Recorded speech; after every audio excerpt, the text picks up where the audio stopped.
Once upon a time, there was a young woman named Josephine. She was the daughter of a poor miller, but she dreamed of more. Josephine was clever and kind, but she could also be fiery and sharp-witted, and sometimes she got a bit carried away in her enthusiasm. Once, for example, she was having a playful squabble with a friend in a tavern about who could weave the best cloth with their spinning wheel. "My silk is the smoothest, most buttery silk in all the land, and I can weave it from the bums of earthworms," the friend laughed. "Ha! Well, I can weave gold out of straw."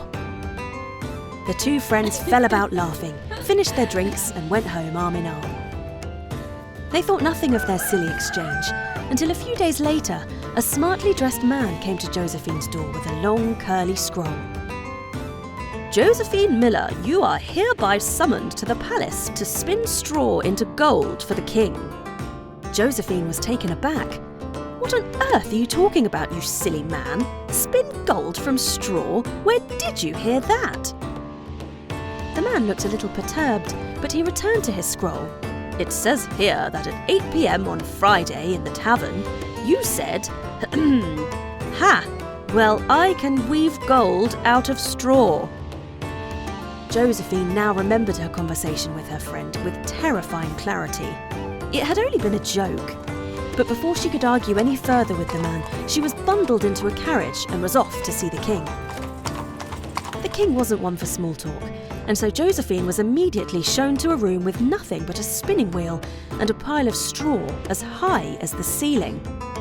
"Knock when it is done," the king said, striding off, slamming the door behind him.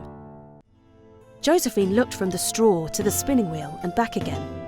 "What has my big mouth got me into now?" she said. She paced up and down, wondering what to do. She tested the door and window to see if she could maybe escape, but she was well and truly stuck. "I really need a miracle here," she murmured to herself. Pop! A little man no taller than her waist appeared in a flash.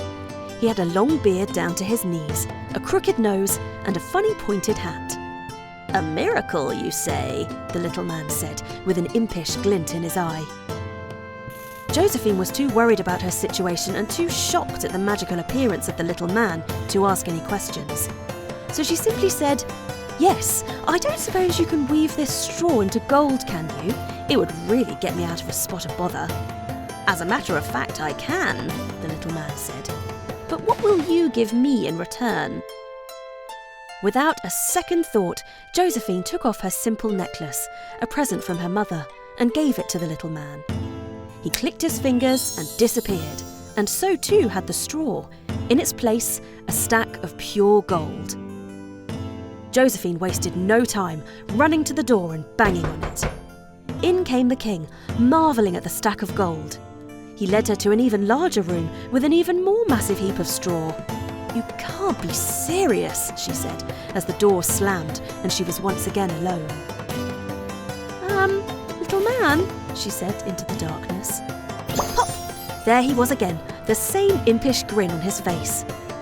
"I don't suppose," she started, and gestured towards the pile of straw.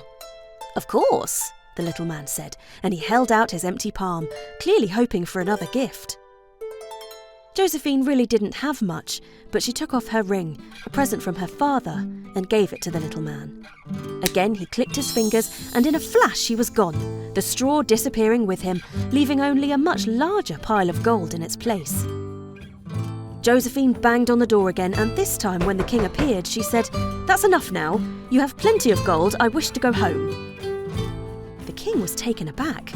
No one had ever stood up to him like that before. He had no sons and no daughters, and he had been searching for someone brave and clever to take the throne after him. Could this girl be the one? "Once more," he said to her. "What would it take for you to do it once more?" Josephine thought for a moment.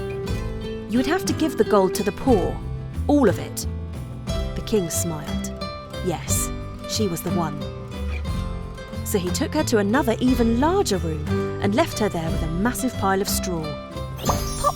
"Yes, yes, here I am," said the little man, and held out his palm again. "I'm afraid I've nothing to give you," said Josephine with a shrug.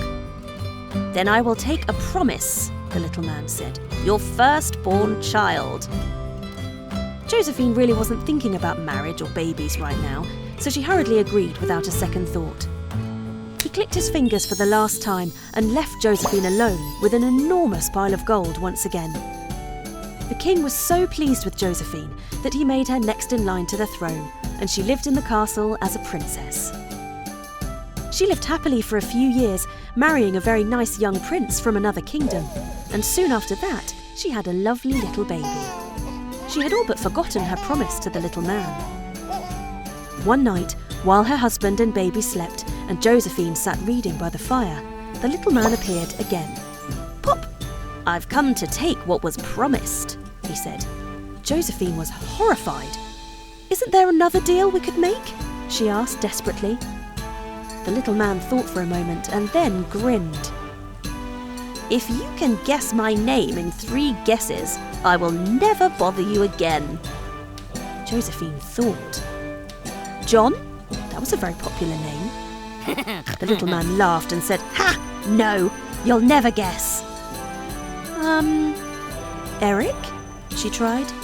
He laughed again. "Only one more guess now, princess." Josephine had an idea. "Must I guess now? May I go and get a cup of tea and have a think?" "By all means," the little man grinned. So Josephine left the little man sitting by the fire, but she did not get a cup of tea. She stood just behind the door and watched through a crack. The little man grew bored. He paced around the room, warmed his hands by the fire, then started humming to himself, and the tune turned into a little song that went like this. "Tonight, tonight, my plans I make. Tomorrow, tomorrow, the baby I take. The princess will never win the game, for Rumpelstiltskin is my name." Josephine smiled to herself and then went to get her cup of tea. Returning, she said, "I'm so sorry, I didn't offer you a cup of tea. Would you like one, Rumpelstiltskin?" Well, the little man flew into such a rage that he disappeared with a bang and was never ever seen again. And brave, clever Josephine lived happily ever after. The end. Thanks for watching. We hope you enjoyed this magical story. If you want to come along on more of our adventures, make sure you subscribe to our channel. There's so much more to be discovered. You can start right now by clicking on our channel and picking your next favourite tale. There really is something for everyone, from daring heroes and mischievous creatures to magical lands and secret wonders. And remember, by subscribing, you'll be the first to know when a brand new story is ready to be enjoyed. Let's go.